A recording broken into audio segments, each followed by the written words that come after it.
لا حول ولا قوة إلا بالله العلي العظيم.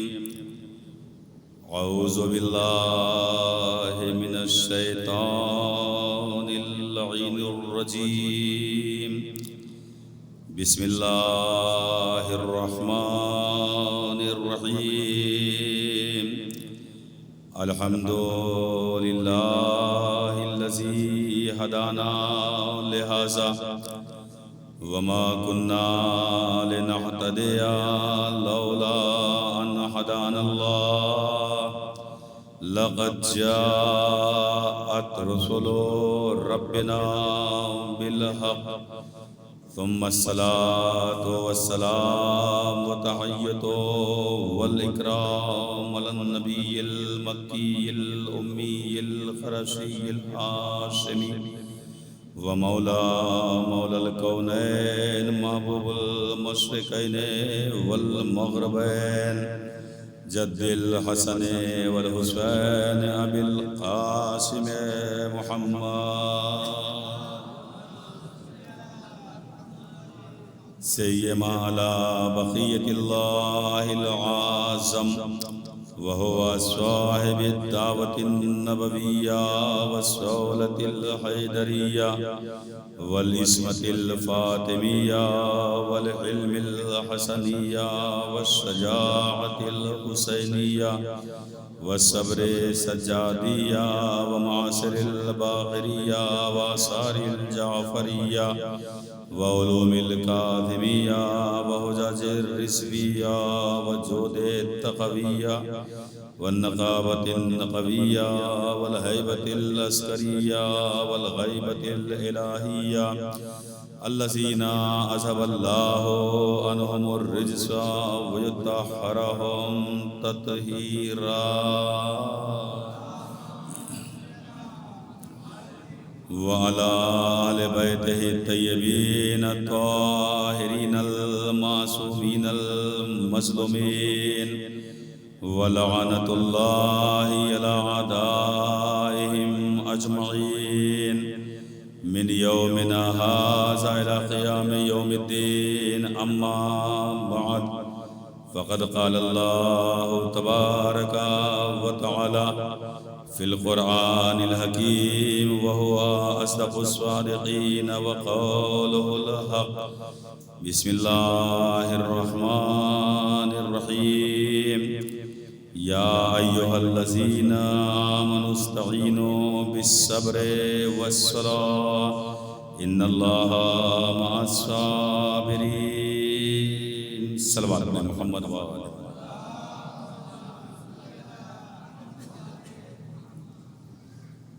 صاحبان معزز، برادران ایمانی، آپ کی پاک و پاکیزہ مقدس متبرک سماعت عالی میں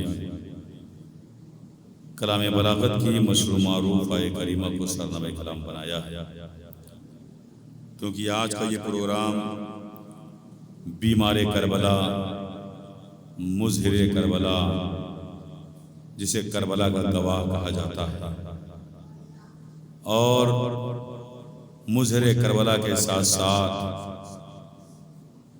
علی ابن الحسین جسے بیمار کربلا کے نام سے لوگ جانتے ہیں، یہ ہمارے اور آپ کے چوتھے امام جو فرزند سلطان کربلا ہے. ہر انسان اچھی طرح سے جان بھی رہا ہے، پہچان بھی رہا ہے کہ میدان کربلا میں اور کربلا کے بعد چوتھے امام کی سیرت کیا ہے. ایک صلوات پڑھ دیں محمد و آل محمد. آپ حضرات تھوڑا سا آگے آ جائیں تاکہ جو ہے بعد میں آنے والوں کو زحمت نہ ہو. بہرحال اس کے بعد کے اصل مجلس جو ہے وہ خطیب اہل بیت علی جناب مولانا حجت الاسلام والمسلمین سید محمد رضا حافظ صاحب کو خطاب کریں گے. وہ تشریف لا رہے ہیں. مقدمے کے طور پہ بہرحال زرینہ روایت کے ساتھ یہ پروگرام کا آغاز میرے ہی ناقص زبان سے ہوا کرتا ہے. بہرحال چند معروضات آپ کی خدمت عالی میں عرض کر کے بات کو تمام کرنا ہے. ایک سلوات پڑھ دیں محمد و آل محمد. تو عزیزان گرامی، بہرحال مجلس حسین ایک درسگاہ اور ایک ایسی یونیورسٹی ہے کہ جہاں پہ کلاسوں کا تمایز نہیں کیا گیا. اس فرش ازا پہ جو بھی آئے، جب بھی آئے اور جہاں پہ اسے جگہ مل جائے، وہاں سے وہ یونیورسٹی کے دروازے میں داخل ہو جاتا ہے. اور یاد رکھیے کہ دنیا کی یونیورسٹی جو قائم ہوئی ہے اس میں داخل ہونے کے لیے دروازے کی ضرورت ہے. بغیر دروازے کے داخلہ نہیں ہوتا. جب دروازے سے وہ داخل ہوتا ہے تب یونیورسٹی میں داخل ہوتا ہے. لیکن عزیزان گرامی، آپ دیکھیے کہ کربلا ایک ایسی یونیورسٹی ہے جہاں پہ کوئی دروازہ نہیں ہے. میدان کربلا ایک ایسا علم کا مرکز ہے، ایک ایسی درسگاہ ہے کہ جہاں پہ کلاسوں لینے والے اور کلاس دینے والوں میں کوئی تمایز نہیں ہے. دنیا کی یونیورسٹی میں علم حاصل کرنے والا کلاس کے اعتبار سے، سبجیکٹ کے اعتبار سے وہ ٹیچر کے پاس جائے گا. اگر میتھ کا اسٹوڈنٹ ہے تو میتھ کے ٹیچر کے پاس جائے گا. اگر وہ فلسفی کا اسٹوڈنٹ ہے تو اس کے پاس وہ جائے گا.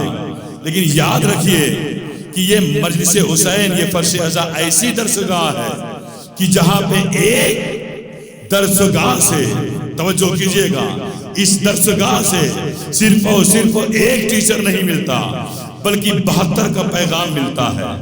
اس درسگاہ سے 72 کے پیغام جو ملتے ہیں تو ہر زمانے کے لحاظ سے ہر ایک کا الگ الگ پیغام ہوتا ہے. اگر جوان کو پیغام لینا ہو تو اکبر کی سیرت کو لے لے. اگر بزرگ کو لینا ہو تو وہ حبیب ابن مظاہر سے ملاقات کرے. اگر اسے بچے کو لینا ہو تو چشمہ مجاہد سے سیرت لے لے. اس کا مطلب یہ ہوا کہ کربلا کے میدان میں صرف اور صرف میدان سے عورت مردوں ہی کا کلاس نہیں چلایا گیا بلکہ عورتوں کے کلاس کو چلانے کے لیے عالم غیر معلمہ کا حسین نے انتخاب کر دیا تھا تاکہ دنیا کو پتا چل جائے کہ دیکھو کربلا سے جب پیغام لینا ہوگا 72 سے لینا، لیکن کربلا کے بعد جب پیغام لینا ہوگا تو راہ کوفہ میں پیغام کبھی سجاد دیں گے، کبھی زینب دیں گی. اگر کبھی راہ شام سے پیغام لینا ہوگا تو زینب دیں گی، سجاد دیں گی، تاکہ دنیا کو پتا چل جائے دنیا کے لوگوں کا پیغام ختم ہو جاتا ہے، ان کا پیغام قیامت تک باقی رہتا. ایک سلوات پڑھ دیں محمد و آل محمد. ایک سلوات پڑھ دیں مجھل کے محمد و آل محمد. تو عزیزان گرامی، یہ وہ ذوات مقدسہ ہیں، یہ مقدس ہستیاں. یہ پروگرام صرف اور صرف ایک بستی تک محدود نہیں رہا بلکہ یہ پروگرام پوری دنیا میں ہو رہا ہے. یا میں بہت آسان لفظوں میں آپ کے سامنے بات واضح کر دوں کہ جس طریقے سے خدا کی عبادت 24 گھنٹے میں کوئی وقت ایسا نہیں کہ جس وقت خدا کا سجدہ نہ ہو رہا ہو، اسی طریقے سے خدا کے سجدے کو بچانے والے کا ذکر 24 گھنٹے میں کوئی وقت ایسا نہیں ہے جس وقت ذکر حسین نہ ہو رہا ہو، جس وقت ذکر سجاد نہ ہو رہا ہو، جس وقت ذکر اکبر نہ ہو رہا ہو. عزیزان گرامی، یہی تو وجہ ہے کہ کربلا صرف نام نہیں ہے، کربلا صرف میدان نہیں ہے، کربلا مکمل ایک درسگاہ ہے، کربلا مکمل ایک آئیڈیل ہے، کربلا مکمل ایک نمونہ ہے، کربلا مکمل ایک پیغام ہے. اور قیامت تک آنے والی نسلوں کے لیے یہ کربلا پیغام بن کے پیغام دیتی رہے گی، نسلیں تمام ہوتی رہیں گی، پیغام کربلا نشر ہوتا رہے گا. اس کا مطلب یہ ہوا نہ نشر کربلا کرنے والے ختم ہوں گے اور نہ پیغام کربلا ختم ہوگا. کیوں؟ اس لیے کہ اس کا وارث آج بھی پردہ غیب میں موجود ہے. اس کا وارث آج بھی پردہ غیب میں موجود ہے. عزیزان گرامی، میں آیت مشہور معروف آیت کو صحابہ کرام بنایا، وَاسْتَعِينُوا بِالصَّبْرِ وَالصَّلَاةِ إِنَّ اللَّهَ مَعَ الصَّابِرِينَ۔ مدد اللہ سے مانگو، کس کے ذریعے؟ نماز کے ذریعے۔ کس کے ذریعے؟ روزے کے ذریعے۔ ان اللہ مع الصابرین، بے شک اللہ صبر کرنے والوں کے ساتھ۔ سرنامہ کلام جو میں نے بنایا آیت کا اس مجلس کے لیے، یہ وہ آیت ہے جس میں دو لفظ ہیں، ایک ہے صبر اور ایک کیا ہے؟ اللہ سے مدد مانگنا ہے صبر کے ذریعے، اور ایک کیا ہے؟ ایک نماز ہے۔ ان دونوں لفظوں کو آپ دیکھیے، عبادت کرنے والے بڑی سے بڑی عبادت کر لے، تاریخ صرف انہیں عابد لکھے گی۔ توجہ کیجئے گا، تاریخ صرف انہیں عابد کہے گی۔ سجدہ کرنے والے بہت زیادہ سجدہ کر لے، لیکن تاریخ انہیں صرف اور صرف ساجد کہے گی۔ تاریخ صرف اور صرف ساجد کہے گی، لیکن عزیزان گرامی، یہ عبادت کرنے والے عابد کہلائیں گے، ساجد کرنے والے سجدہ کرنے والے ساجد کہلائیں گے، لیکن یاد رکھیے اس کے بعد کیا ہے؟ اس کے بعد کیا ہے؟ یعنی دونوں لفظوں کی سیرت دیکھیے، دونوں لفظوں کی فضیلت دیکھیے۔ جب یہی سجدہ چوتھے امام نے کیا تو چوتھے امام کا سجدہ یہ سجدہ نہیں رہا، بلکہ سید الساجدین کہلائے، بلکہ سید الساجدین کہلائے۔ یہی چوتھے امام جب صبر کرنے لگے تو صبر کرنے کے بعد جب ان کی تاریخ نکل کے آئی، جو تاریخ نکل کے آئی، یہ سید الصابرین کہنے لگے، یعنی صبر کرنے والوں کے سردار، سجدہ کرنے والوں کے سردار۔ لیکن جب عبادت کا مسئلہ آگے بڑھا تو عبادت کے مراحل میں انہیں زین العابدین کہا جانے لگا، کیوں؟ اس لیے کہ یہ عبادتوں کی زینت ہے۔ اس کا مطلب یہ ہوا کہ دنیا والے عبادت کر کے عابد کہلائیں گے، لیکن چوتھے امام وہ ہیں جنہیں کیا کہا گیا؟ زین العابدین کہا گیا۔ تو سوال یہ پیدا ہوتا ہے، کیا علی عبادت نہیں کرتے تھے؟ کیا حسن عبادت نہیں کرتے تھے؟ کیا حسین عبادت نہیں کرتے تھے؟ ہر ایک عبادت کر رہا تھا، پھر چوتھے امام ہی کو زین العابدین کیوں کہا گیا؟ اور محشر کے میدان میں جب پکارا جائے گا تو بڑے بڑے نمازی ہوں گے، بڑے بڑے روزے دار ہوں گے، بڑے بڑے صبر کرنے والے ہوں گے، بڑے بڑے سجدہ کرنے والے ہوں گے، لیکن جب میدان محشر میں پکارا جائے گا تو کیا کہا جائے گا کہ انت زین العابدین، یعنی زین العابدین کہاں ہے؟ زین العابدین کہاں ہے؟ عزیزان گرامی، این زین العابدین، زین العابدین کہاں ہے؟ تو اس وقت اگر کوئی اٹھے گا تو زین العابدین اٹھیں گے، تاکہ دنیا کو پتا چل جائے کہ یہ عبادتوں کی زینت کہلائے۔ کیوں کہلائے؟ اب میں ایک منزل پہ لانا چاہ رہا ہوں، ایک صلوات پڑھ دے محمد وآل محمد۔ کیوں کہلائے عزیزان گرامی؟ چوتھے امام زین العابدین، عبادتوں کی زینت۔ زینت یا زینب زینت ہے اپنے باپ کے لیے، یا عبادت کی زینت سید سجاد ہے جو عبادت کی زینت۔ لیکن عزیزان گرامی، ایک منزل پہ لانا چاہ رہا ہوں، سید الساجدین کہا گیا، سجدہ کرنے والوں کے سردار، لیکن سجدہ کرنے والوں کے سردار ہیں تو چوتھے امام کی عظمت، ان کی فضیلت کیا ہے؟ آپ دیکھیے، میدان کربلا اذان علی اکبر سے لے کے عصر عاشور تک، یہ پوری کربلا کی تفسیر ہے۔ اذان کربلا سے لے کے عصر عاشور تک۔ اب اس کے بعد آپ دیکھیے کہ عصر عاشور جب امام حسین علیہ السلام کا سر و تن میں جدائی ہوئی تو اس وقت منظر کیا تھا؟ مصائب کے گوشے میں فضائل میں لینا چاہ رہا ہوں۔ منظر کیا تھا؟ سورج کو گہن لگا، سورج کو گہن لگا، سیاہ آدھی چلی، زلزلہ آیا۔ یہ تینوں مصیبتیں ایک وقت میں کربلا میں آ رہی ہیں۔ زلزلہ کیا ہے؟ زلزلہ اسے کہتے ہیں کہ زلزلہ آ جائے تو ہر انسان کے لیے ضروری ہوتا ہے کہ گھر کو چھوڑے میدان میں آ جائے، یہ زلزلے کی کیفیت ہے۔ لیکن سورج گہن کیا کہہ رہا ہے؟ سورج کو گہن یہ کہہ رہا ہے کہ جب سورج کو گہن لگے تو ہر انسان میدان چھوڑ کے گھر کے اندر آ جائے. پھر سیاہ یہ کہہ رہی ہے کہ ایسی جگہ پہ انسان چلا جائے جہاں پہ وہ جانے کے بعد محفوظ رہے. یعنی زلزلے کی حفاظت کے لیے میدان، سورج گہن سے حفاظت کے لیے گھر، پھر اس کے بعد سیاہی کی حفاظت کے لیے محفوظ جگہ. یہ 3 مقام ہیں. ان 3 منزلوں میں 3 مصیبتیں ایک وقت کربلا میں ہے. یاد رکھیے، جب 3 مصیبتیں ایک وقت کربلا میں ہے تو ان 3 مصیبتوں کو ایک وقت میں روکے کون؟ توجہ کیجیے. ان تینوں مصیبتوں کو ایک وقت میں روکے کون؟ تو ضرورت تو یہ ہے کہ کوئی ہو کہ جو حجت خدا ہو، کوئی ہو جو اللہ کی حجت ہو، اور وہ حجت ہو کہ جو امام ہو. اب کوئی یہ نہ کہے کہ یہ بیمار شام ہے، کوئی یہ نہ کہے یہ بیمار کوفہ ہے. ہر کہنے والا یہی کہے گا یہ بیمار کربلا ہے. لیکن بیمار کربلا جو ہے تو یاد رکھیے عذر عاشور بیمار ہے. کس وقت بیمار ہے؟ جب بابا آ رہے ہیں یہ گشی کی عالم میں ہے. جب بابا آ رہے ہیں یہ اس وقت گشی کی عالم میں ہے. لیکن ان کے جانے کے بعد سر و تن میں جب جدائی ہو رہی ہے ابھی گشی کی عالم میں ہے. لیکن جب زلزلے، سیاہی، یہ ساری چیزیں ایک وقت میں آ رہی ہے. اب ایسے منزل میں کیا ہوا کہ چوتھے امام نے اپنی پیشانی کو زمین کربلا پہ رکھا اور رکھنے کے بعد سونپنے کے بعد دعا پڑھی.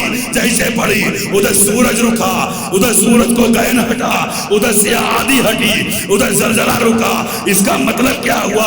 اگر امام سجاد کربلا میں نہ ہوتے تو یاد رکھیے زلزلے سے بچانے والا کوئی نہ ہوتا، سیاہی سے بچانے والا کوئی نہ ہوتا تو کربلا تک محدود رہ جاتے. کربلا آگے نہ نکلتی. سجدے سجاد نے سجدہ کر کے جب کربلا کو بچایا تو کربلا بچانے کے بعد کربلا لے کر کے آ رہے ہیں کوفہ تاکہ دنیا کو پتا چل جائے کہ کربلا ہے کیا. کربلا کہتے کسے ہے؟ سید سجاد نے تو جملوں میں کہہ دیا او ابن زیاد تجھے معلوم ہونا چاہیے. تو سمجھتا تھا ہم حسین کو قتل کر کے حسین کو مٹا دیں گے. تجھے نہیں معلوم ہے جس کا بیٹا امام موجود ہو، کس میں ہمت ہے اس گھرانے کو ختم کر دے.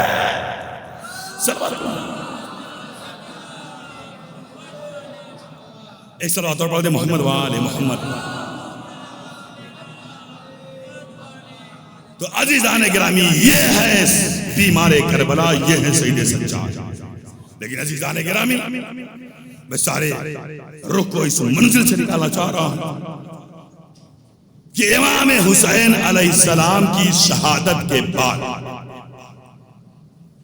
مصائب کے جملے خیموں میں آگ لگی ہے نا. جب خیموں میں آگ لگی ہے تو خیمے سے سید سجاد کو بچائے کون؟ تو جناب زینب نے عالمہ غیر معلمہ نے، جبکہ سوال کرنے کا عالمہ غیر معلمہ کو حق نہیں ہے، لیکن عالمہ غیر معلمہ نے اپنے بیٹے سید سجاد بھتیجے سجاد سے سوال کر رہی ہیں کہ مسئلہ پوچھ رہی ہیں. یہ مسئلہ کیوں پوچھ رہی ہے؟ یہ مسئلہ اس لیے پوچھ رہی ہے کہ تم میں جب کوئی بلند موجود ہو، صاحب فہم ہو، صاحب لیاقت ہو، صاحب علم ہو تو اپنی رائے پہ عمل نہ کرنا، اپنی رائے پہ عمل نہ کرنا، بس اسے مسئلہ پوچھنا. تو جناب زینب نے سب سے پہلے مسئلہ پوچھا، اور مسئلہ پوچھنے کے بعد کیا ہوا؟ مسئلہ پوچھنے کے بعد سید سجاد کو اپنے پشت پہ بار کیا اور چلتے ہوئے خیمے سے نکالا. توجہ کیجئے گا، میدان غدیر 1.25 لاکھ حاجیوں کا مجمع، میدان غدیر میں علی کی ولایت کا اعلان ہو رہا ہے. اعلان ولایت کرنے کے لیے اللہ نے اہتمام کرایا ہے، لیکن اہتمام کرانے کے بعد رسول اسلام نے اپنے ہاتھوں پہ علی کو اٹھایا اور یہی تو کہا من کنت مولا ہو فہذا علی مولا. جس کا میں مولا ہوں اس کے یہ علی مولا ہے، جس کا میں مولا ہوں اس کے یہ علی مولا ہے۔ عزیزان گرامی، اسی طریقے سے میدان کربلا میں جب ولایت کو مٹایا جا رہا تھا، ولایت کو ختم کیا جا رہا تھا، زینب نے اپنے پشت پہ سجاد کو بار کر کے میدان کربلا والوں کو دکھایا، اور دکھانے کے بعد یہ کہا یہ مت سمجھنا میرے بھائی کو قتل کر دیا تو سلسلہ ٹوٹ گیا، نسل ختم ہو گئی، جس کو میں لے کے آئی ہوں یہ امام ہے، جسے میں لے کے آئی ہوں یہ امام ہے، تاکہ دنیا کو پتا چل جائے علی کی ولایت کا جب اعلان کرنا ہوا تو رسول نے اعلان کیا، سجاد کی ولایت کا جب اعلان کرنا ہوا تو زینب نے اعلان کیا۔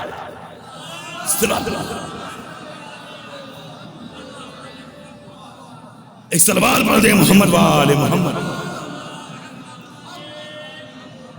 جس نے کیا زینب نے کیا، لیکن میں کہوں گا یا رسول اللہ عجب نہیں جناب زینب بھی کہیں گے نانا آپ نے میدان غدیر سے جب بابا کی میرے ولایت کا اعلان کیا تھا تو سب کے پیشانی پہ سجدوں کے نشان تھے، توجہ کیجئے گا، سب کے پیشانی پہ سجدوں کے نشان، ہر ایک حج کر کے واپس آیا، ہر ایک اللہ کی عبادت کرنے والا، لیکن جب میدان کربلا میں زینب نے اعلان ولایت کیا، زینب نے ولایت کا اعلان کیا ہے تو شرابیوں کا مجمع ہے، اور یہ وہ شرابیوں کا مجمع ہے جو نماز بھی پڑھ رہے ہیں اور شراب بھی پی رہے ہیں، یہ اس طریقے سے ہے، اور ایسے لوگ ہیں جن کی نسلوں کا پتہ نہیں ہے۔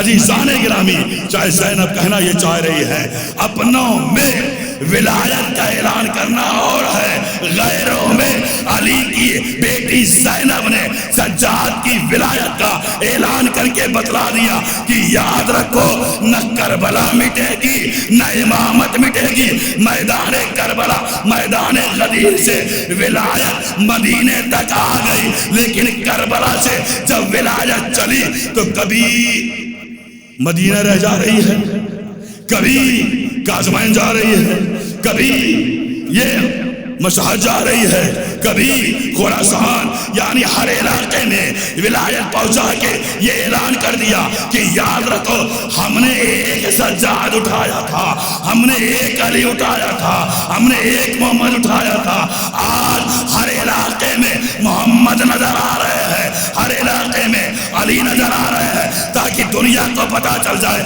کربلا کے میدان میں سجاد کی ولایت کے دو گواہ ہیں، ایک بھوپی گواہ ہے، ایک بیٹا محمد باقر گواہ ہے۔ سلوات پڑھ دے محمد، دو گواہ ہیں، ایک شہزادی زینب ہے اور امام باقر علیہ السلام، اور امام باقر علیہ السلام کی عمر کتنی ہے؟ 4 سال 3.5 سال یہ عمر بتائی جا رہی ہے، لیکن آپ دیکھیے یعنی میدان کربلا کے بعد بھی ضرورت ہے دنیا والوں کو کہ کربلا کو پہنچانے کے لیے ایک علی ایک محمد کی ضرورت ہے، جس طرح غدیر کو پہنچانے کے لیے ایک علی ایک محمد کی ضرورت تھی، ویسے کربلا پہنچانے کے لیے ایک محمد ایک علی کی ضرورت ہو گئی۔ یہی وجہ ہے کہ جب غدیر پہنچانا ہوا تو غدیر میں علی ہے محمد ہے، لیکن جب کربلا پہنچائی جا رہی ہے تو یہاں محمد ہے علی ہے، تو علی کون ہے؟ جسے علی بن الحسین کہا جاتا ہے، جسے سید سجاد کہا جاتا ہے۔ اب آپ سید سجاد کی فضائل، سید سجاد کے مناقب بارہا سنتے رہتے ہیں، سید سجاد کے فضائل و مناقب میں ایک جملہ کہوں کہ میدان کربلا کا میدان، تاریخ کربلا ختم ہو گئی ہے، 10 محرم ختم ہو گئی۔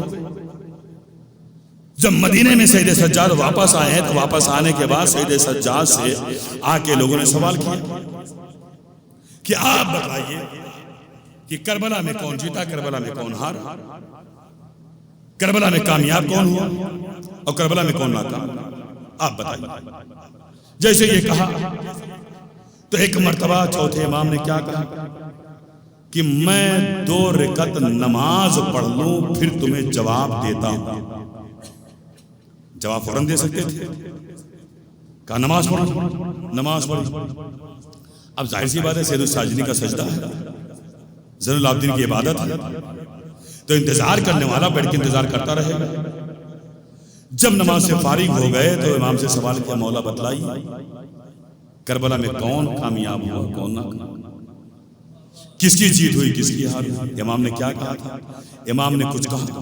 امام نے صرف اتنا کہا کہ تجھے جواب مل گیا. تجھے جواب مل گیا. اس نے کہا مولا کیا جواب ملا؟ آپ نے کچھ کہا ہی نہیں. آپ نے کچھ کہا ہی نہیں. جواب کیا ملا؟ کہ چوتھے امام نے کہا تجھے جواب نہیں ملا. ارے میرے بابا کا مشن تھا الوہیت بچانا. میرے بابا کا مشن تھا اللہ کی وحدانیت کا بچانا. میرے بابا کا مشن تھا اللہ کی عبادت کا بچانا. تو یاد رکھو کہ میں نے اللہ اکبر کہہ کے یہ اعلان فتح کر دیا کہ دیکھو اللہ بچ گیا. اور سجدہ کرنے کے بعد یہ میں نے اعلان کر دیا کہ دیکھو کہ عبادت بچ گئی، تاکہ دنیا کو پتہ چل جائے کہ اللہ سے قریب ہونے والی راہ کا نام سجدہ ہے. اب سمجھ میں آیا کہ دنیا والے بلندی پہ جا کے معراج کہتے ہیں. کربلا کے بعد جو معراج ہوئی ہے وہ سجدے کو معراج کہا گیا. اسی سجدے کو معراج کہا گیا، یعنی سجدہ معراج. جتنا بلندی پہ انسان جائے گا اتنا بلند ہوگا، لیکن جتنا ہی وہ بلندی پہ جانے والا بلند ہوگا، لیکن عابد عبادت کرنے والا جب پیشانی کو سجدے میں رکھے گا تب اس کی بلندی کا نام. امام حسن علیہ السلام کے دور تک بے بلندی معراج بلندی کا نام تھا، لیکن امام حسین علیہ السلام کی شہادت کے بعد جو بلندی ہے وہ کربلا کا نام ہے. یعنی کربلا معراج کا نام ہے، کربلا بلندی کا نام ہے، کربلا سب سے اعلیٰ اور سب سے اولا درسگاہ کا نام ہے.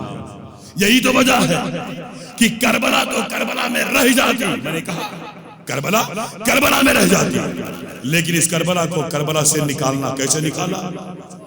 کتنا سخت ماحول ہے. رسول اسلام کی وفات کے بعد سے لے کے 11 ہجری سے لے کے 60 ہجری تک یہ زمانہ بڑا پرآشوب ہے، اور ایسا پرآشوب زمانہ ہے کہ اس زمانے میں 25 سال تک مولا کائنات کو نماز جمعہ پڑھانے نہیں دیا گیا. آیا نہیں. حکومتیں بدلتی رہی لیکن فکریں کسی کی نہیں بدلی، فکر سب کی ایک رہی. 11 ہجری کے بعد سے لے کے 40 ہجری تک اسے 25 سال کا زمانہ وہ ہے کہ جس میں مولا کائنات خاموش ہے. عالم غیر معلمہ نانا کی موجودگی سے لے کے بابا کی شہادت تک سارا منظر سیٹ کیے ہوئے. جب بھائی کا زمانہ آیا تو سلو ہو گئی. بھائی کے زمانے میں بھی حالات بڑے پرآشوب ہیں. وہ بھی 10 سال کا زمانہ جناب زینب نے وہ کر لیا. یعنی اس کا مطلب کیا؟ اگر اسلام پہنچانا ہے تو ممبر ہاتھ میں نہیں ہے، اسلام پہنچانا ہے تو محراب ہاتھ میں نہیں ہے. ہر طرف سے لوگوں نے سوشل بائیکاٹ کر دیا ہے، کوئی سننے کو تیار نہیں ہے. ایسا ماحول ہو چکا ہے. لیکن 50 ہجری کے بعد 50 ہجری سے لے کے 60 ہجری تک امام حسین علیہ السلام ہیں، وہ بھی بڑی خاموشی سے زندگی گزار رہے ہیں. یہاں تک کہ وہ وقت آ گیا کہ سوال بیعت بھی ہو گئی. حسین نے انکار کر دیا، اور انکار کرنے کے بعد ارادہ کر لیا کہاں کا؟ کربلا آنے کا. جناب زینب 11 ہجری سے لے کے جو اب عمر کل 4 یا 5 برس کی عمر ہے، 5 برس کی عمر سے لے کے جناب زینب 60-61 ہجری تک سارا منظر دیکھ رہی ہے. حسین کی شہادت کو دیکھا، حسین کا سرنوں کے نیزہ پہ دیکھا، ساری منزلیں دیکھی. لیکن جب شام پہنچی تو شام پہنچنے کے بعد اب جب رہائی ہو رہی ہے تو رہائی کے بعد تاریخ نے کیا لکھا؟ سید سجاد اور جناب زینب آزاد ہو گئے. جب آزاد ہو گئی تو اس وقت کیا کہا کہ ایک مکان خالی کرا دیا جائے. مکان خالی ہو گیا. مکان خالی ہونے کے بعد وہاں فرش عزا کا اہتمام ہو گیا. یعنی جناب زینب نے نانا کی وفات کے بعد سے لے کے بھئی بابا کے زمانے کا پیریڈ، بھائی کے زمانے کا پیریڈ دیکھ چکی ہے کہ اسلام پہنچانے کا کوئی ذریعہ نہیں، قرآن پہنچانے کا کوئی ذریعہ نہیں، شریعت پہنچانے کا کوئی ذریعہ نہیں، مسجدوں سے محراب ہم سے چھین لی گئی، ممبروں پہ ہمیں جانے نہیں دیا گیا، سارا منظر زینب نے دیکھا، لیکن زینب کہیں نہیں بولی، زینب نے نہیں کلام کیا، نہ بھائی کے سامنے اور نہ ہی بابا کے سامنے، کہیں زینب نے کلام نہیں کیا۔ لیکن عالمہ خیر معلمہ جب آ کے اپنا قدم اٹھا رہی ہے تو ایک فقرہ کہہ رہی ہے کہ مجھے ایک مکان خالی کرا دو، مکان خالی ہو گیا تاکہ میں ایک فرش عزا کا اہتمام کر دو، فرش عزا بچھائی گئی۔ یہ زینب فرش عزا کیوں بچھوا رہی ہے؟ یہ زینب فرش عزا اس لیے بچھوا رہی ہے کہ 49 برس تک یا 50 برس تک جو شریعت کو لوگوں نے مٹانے کی کوشش کی تھی، شریعت کو چھپانے کی کوشش کی تھی، شریعت کو بدلنے کی کوشش کی تھی، تو زینب یزید کے دربار میں فرش عزا بچھا کے اب شریعت کا اعلان کر رہی ہے کہ دیکھو کل تک شریعت مسجدوں سے پہنچائی جاتی تھی، اب شریعت جہاں حسین کی فرش عزا بچھے گی وہاں شریعت پہنچنا شروع ہوگی، تاکہ دنیا کو پتا چل جائے اب کوئی شریعت لینے میں محتاج نہیں رہے گا۔ امام بارے میں گیا تو دین مل گیا، میدان میں گیا تو دین مل گیا، مسجد میں گیا تو دین میں مل گیا۔ اس کا مطلب یہ ہوا جو دین کی حقانیت تھی زینب نے فرش عزا سے اسے پہنچا کے اعلان کر دیا کہ فرش عزا سے دین وہ دین ملے گا جسے میرے بھائی حسین نے کربلا میں بچایا تھا۔ یہ ہے شہزادی زینب، یہ ہے زینب کی منزلت۔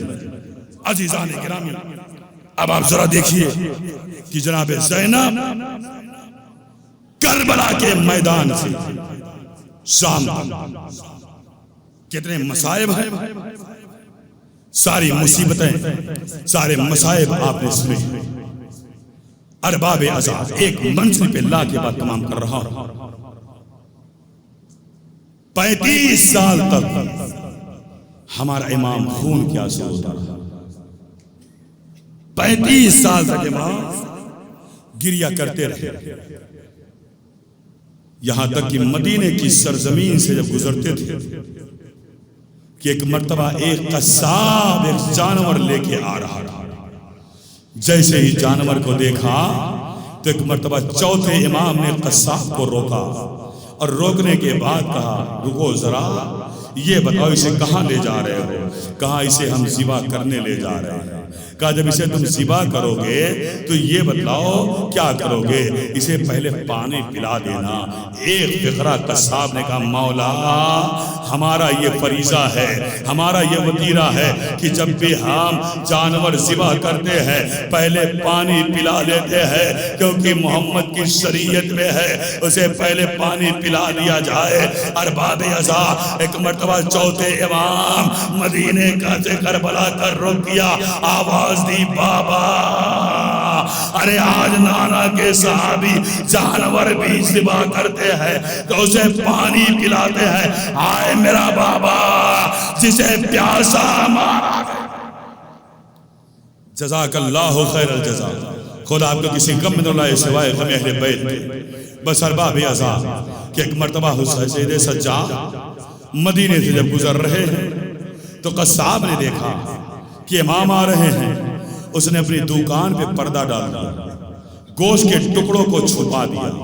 ارباب عزا جب گوشت کے ٹکڑوں پہ کپڑا ڈالا تو ایک مرتبہ ایک شخص کہنے لگا یہ بتلاؤ کہ آخر تم نے اچانک پردہ کیوں گرا دیا؟ تم نے گوشت کے ٹکڑوں کو کیوں چھپا دیا؟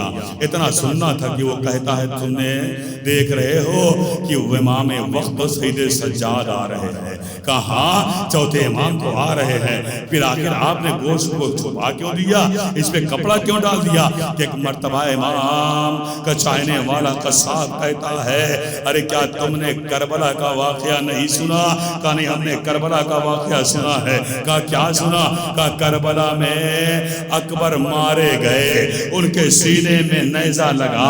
کربلا میں قاسم کی شہادت ہوئی، ان کی لاش کو پامال کیا گیا۔ کہا اور کیا سنا؟ کہا کربلا میں عباس مارے گئے، کربلا میں علی اصغر مارے گئے، کربلا میں حسین کی شہادت ہو گئی۔ ارباب ازا اب ایک مرتبہ قصاب کہتا ہے ارے تم نے اور کیا سنا؟ کہ ہم نے یہی سنا ان کا سر نوکے نیزہ پہ بلند کیا گیا۔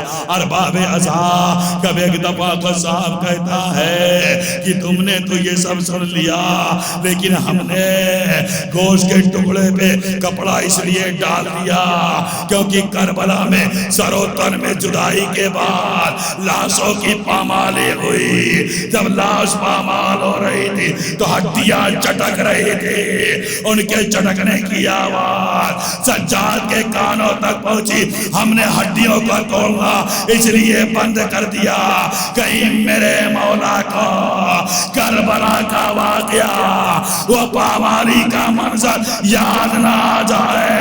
اللہ اللہ، ارے کربلا کے تخت صحرا میں ہمارا آقا امام یہ سارا منظر اپنی آنکھوں سے دیکھ کر جزاک اللہ خیر الجزا۔ بس ارباب ازا، کل کی تاریخ بڑی غم کی تاریخ، کل کی تاریخ شہادت کی تاریخ تھی۔